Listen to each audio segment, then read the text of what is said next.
Hello,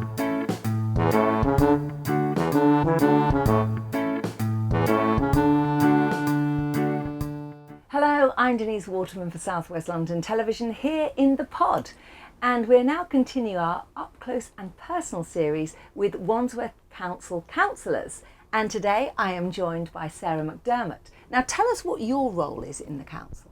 My title is Lead Member for Education and Children's Services, which really means the role is split into two parts, because there's the education and schools part, which is making sure we have sufficient spaces and places for children and that they're of good quality, and working with schools to move that forward. And then the other section, which is really very important, is the children's services section, which is making sure that those children who can't live with their families, who've had some traumatic times in their lives or possibly special needs as well, and or are found places to be looked after, special schools and places to live, particularly looking for foster families. Okay, so that's your role as a councillor, but what does Sarah, when she's not a councillor, get up to? I've been living in Balham for over 30 years. I came from the country. I'm a rural girl really, so I came to the big city when I got married. And then we've had 3 children who are now in their 20s. We lived in the same house the whole time. I thought we'd move at one point, but we didn't. And now, bit by bit, we seem to be getting rid of the children, though they seem to have a tendency of coming back. And I'm very involved with the local community in Balham, involved with the church. I have a dog. We do lots of dog walking on the common. I sing in a choir. So I just love being in the local community. Okay, and what made you become a councillor? I think that very reason about being involved in the community. I think the longer you live in a community, the more you get to know what's going on, and the more you care about what it looks like, how the people are looked after. So to start with, because I'm a Conservative, I worked with the voluntary party, so helped deliver leaflets and some canvassing. And then of course the chance comes up and says, oh, would you think about being a councillor? And I said, well, why not? I seem to know my community quite well. So I have now been a councillor for 12 years. And so what kind of things have you been involved with so far? Well, one thing we're particularly proud of in Wandsworth is the way we work with all the schools across the whole community, whether they're voluntary aided schools, church schools, state schools of other sorts, and free schools and academies. They're all part of the Wandsworth schools family, because it's our job to make sure everybody has a place at a school. So we're very proud of the way we have a very high percentage of schools which are outstanding. I think we've got 44% of schools which are outstanding, which is incredibly good compared with other boroughs.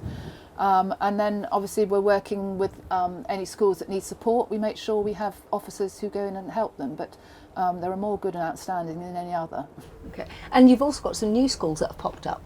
Yes, we've got some new free schools which have opened, the Oasis Academy in Putney, and the Jewish free school Mosaic also has opened. And also we have some schools which have converted from being under the umbrella of the local authority to becoming academies, which more and more need to, according to the rules from central government.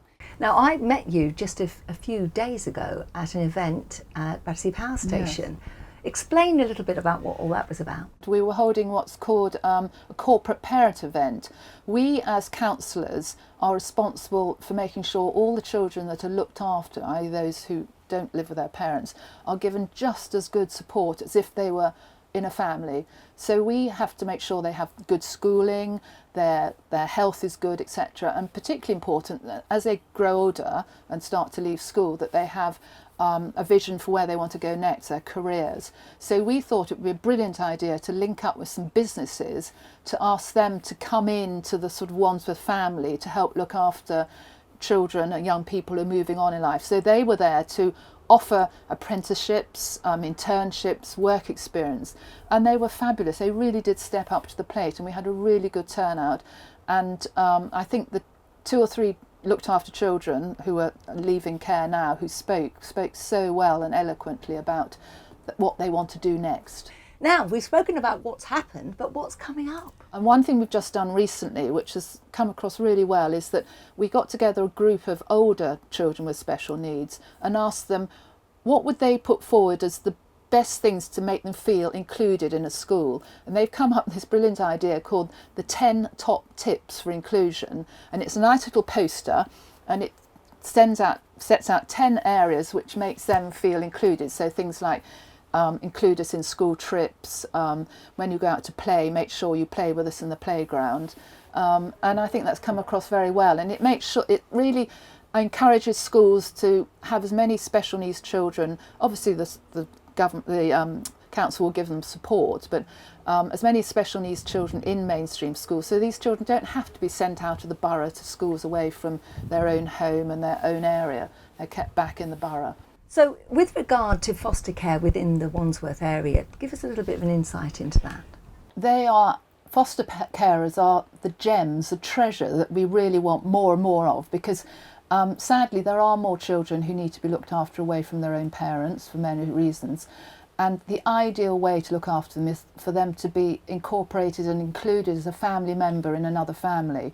So we're really putting out a big request to anybody who just thinks about becoming a foster parent to have a look at the Wandsworth website and find out more about it. There's plenty of evenings information services to tell them more about it, and we would be absolutely delighted if some more parents can come onto our list of those looking after foster children. Thank you so much for joining us, Sarah, here in the pod in Putney. It's been great getting to know the face behind the name. Now, if you would like to find out anything about services for children, from where the local playing fields might be to schools or even youth clubs, then all the information can be found on the Wandsworth Borough website. And if you've ever considered getting involved with fostering a teen or a young person, then have a look at the website too, because you can make a real difference to someone's lives. I'm Denise Waterman, and I'm here in the pod for South West London Television.